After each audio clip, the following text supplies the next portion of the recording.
우리 김재성 집사님, 한번 요 본문 핵심 요절인데요. 한번 읽어주시겠어요? 제가 읽으면 되나요? 예, 예. 예. 여호람이 왕위에 오를 때 나이가 32살이었다. 그는 아합의 딸을 아내로 맞아들였기 때문에 아합 가문이 한 대로 곧 이스라엘 왕들이 간 길을 갔다. 그는 주님께서 보시기에 악한 일을 하였다.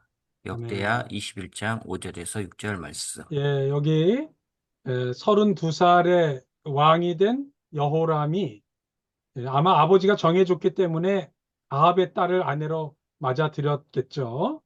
그래가지고 결국에는 그 아합 가문의 이 강한 영향을 그냥 받았는데 한마디로 말하면 유다 왕의 길을 가지 않고 이스라엘 왕의 길을 간 거예요. 무슨 말인지 이해가 되시죠? 북이스라엘은 그 당시에 바알 우상 숭배가 굉장히 심했고, 아, 이 딸이 아까 말한 아달랴입니다. 아달랴. 엄마의 이름은 이세벨이고 말이죠. 그래가지고 결국 아합 가문의 영향을 너무 많이 받았다. 네, 그게 이제 오늘 결국엔 주님 보시기에 악한 길을 했다. 그래서 제가 일부러 이렇게 물론 여기는 아름다운 가을 단풍길이지만 이스라엘 왕들이 간 길을 갔다. 그런 면에서 제가 일부러 그림을 길을 오솔길을 이렇게 집어넣고요. 김 집사님 한 번 더 읽어주세요. 그 다음 줄 오늘 성경 본문의 그 요절입니다. 아하시아도 아합의 집길로 행하였으니 이는 그의 어머니가 꾀어 악을 행하게 하였음이라.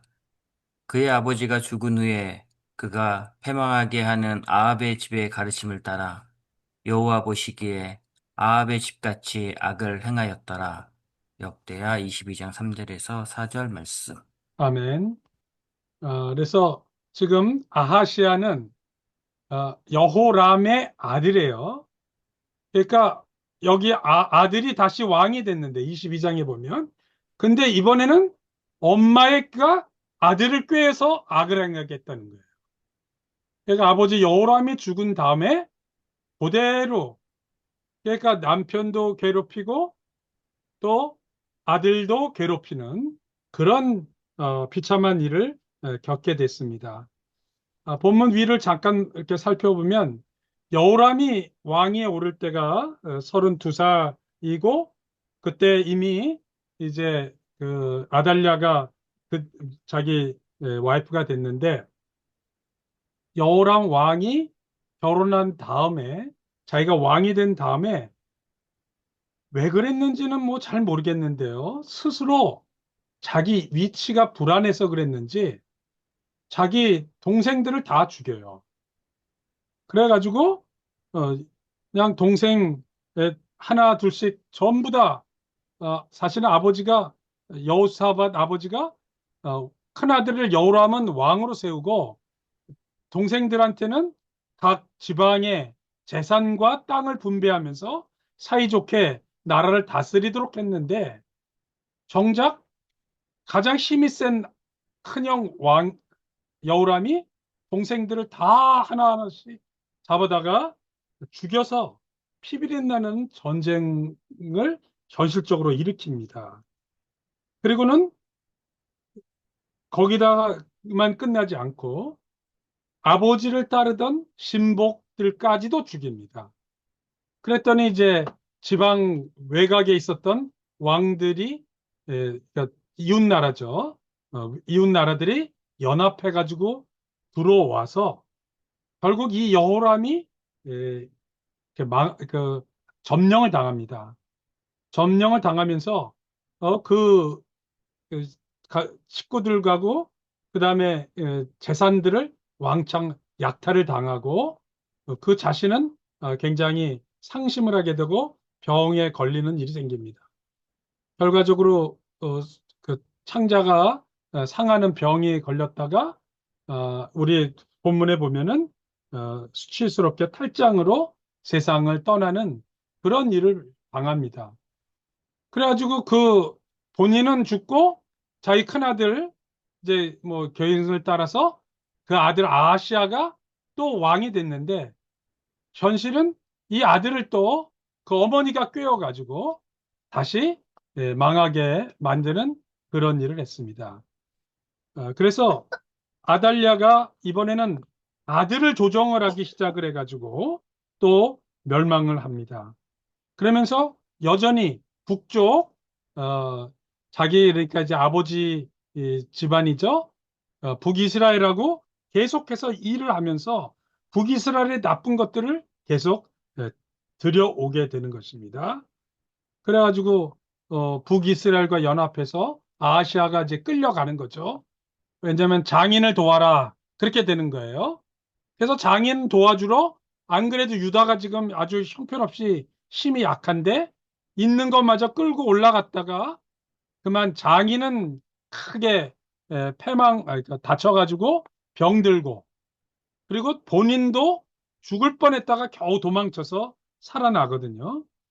그랬더니 이제 이미 전투에서 졌는데 또 장인이 아프다고 그래가지고 또 아시아가 장인을 문병 간다고 자기 신하들하고 같이 쫓아서 올라갔다가 반란이 일어나서 결국 반란의 그 가장 큰 예후 반란의 이제 결국 나중에 왕이 되죠. 예후한테 잡혀서 아하시아도 죽습니다. 또 그 신하들도 다 같이 죽어요.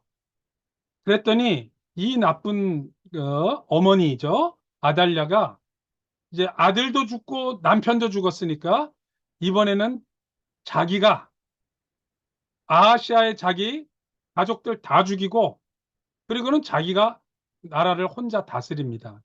사실상 여왕처럼 행세를 한 거죠. 그냥 왕을 안 세우고 자기가 직접 여왕이라고는 하지 않았지만 혼자서 다스렸는데 6년을 다스립니다.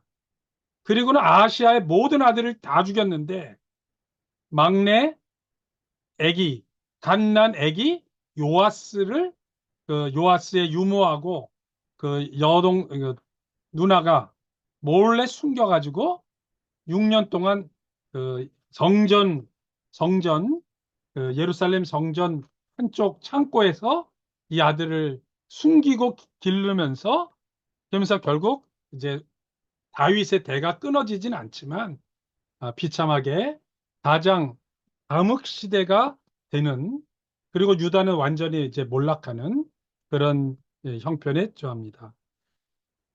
제가 옛날에 배운 말씀이 있는데 얼굴이 예쁜 여자를 만나면 3년이 행복하고 착한 여자를 만나면 30년이 행복하고 지혜로운 여인을 만나면 3대가 행복하다. 그래서 3대라고 하는 건 본인과 그 부모, 그러니까 시아버지, 시어머니가 행복하고 그다음에 자식들이 행복한 3대가 행복하다. 그런 얘기를 제가 배운 적이 있습니다. 그런데 실제로 여기 지금 아달랴라고 하는 북이스라엘의 나쁜 여자가 며느리로 들어오니까 집안이 완전히 완전히 망하게 되는 거죠.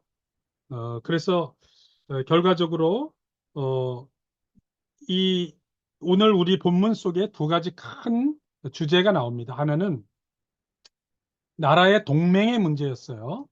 남유다가 여호람부터 시작을 해가지고 북쪽이 힘이 좀 세고 강성해지니까 그거를 쫓아다 동맹을 맺었는데 동맹을 맺는 방법이 정략 결혼을 한 거죠. 그래서 같이 망하게 됐어요.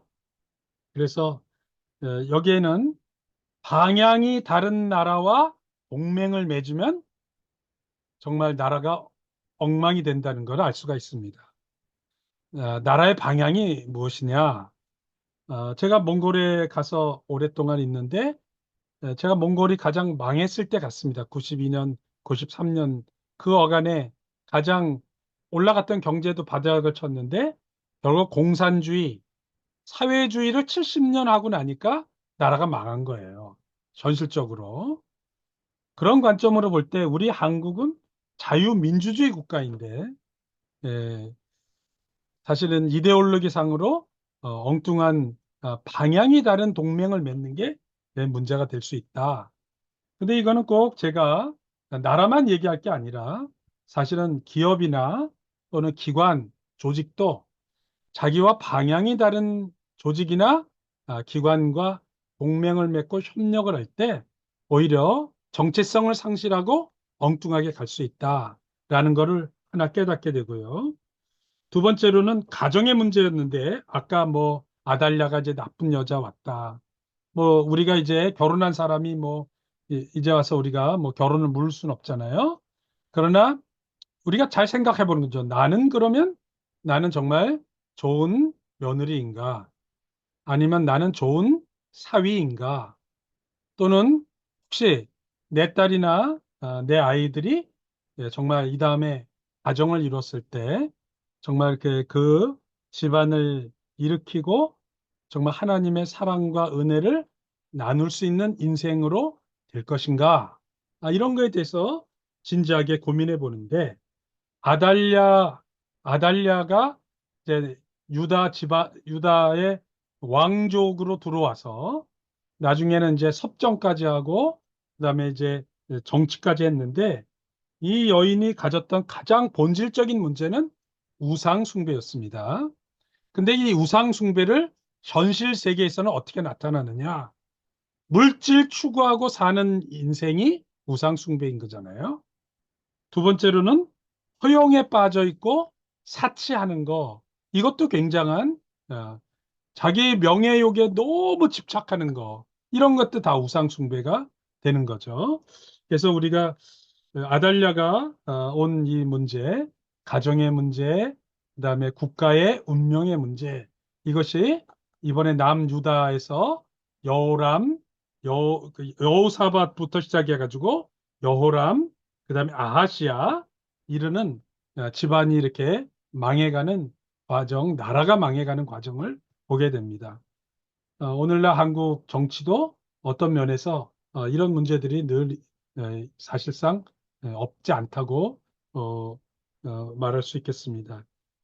오늘 이 본문이 굉장히 현실적으로 시리어스하게 우리에게 다가와서 제가 오늘 이 본문을 한번 보게 됐습니다. 함께 기도하겠습니다.